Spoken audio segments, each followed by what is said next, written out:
Hi friends, எல்லாருக்கும் வணக்கம். இன்றைக்கி நம்ம எதை பற்றி பேச போகிறோன்னா, உறவுகளை பற்றி பேச போகிறோம். உறவுகள்ங்கிறது நமக்கு எப்போவுமே ரொம்ப முக்கியம்.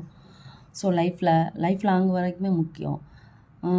எதுக்காக இருந்தாலுமே நமக்கு உறவுகள் முக்கியம். ஸோ அதனால் ஒரு சொத்து, வீடு, பணம் அந்த மாதிரி பிரச்சனைகளுக்காக சொந்தக்காரவங்கள்ட்ட சண்டைக்கு போக வேணாம்.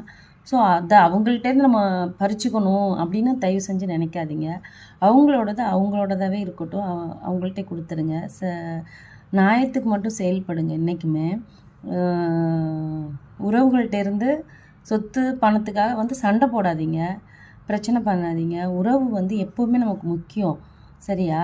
அதனால் எது நியாயமோ அதுக்காக விட்டு கொடுங்க. அது தப்பே கிடையாது. உறவுகளை என்றைக்குமே தக்க வச்சுக்கோங்க.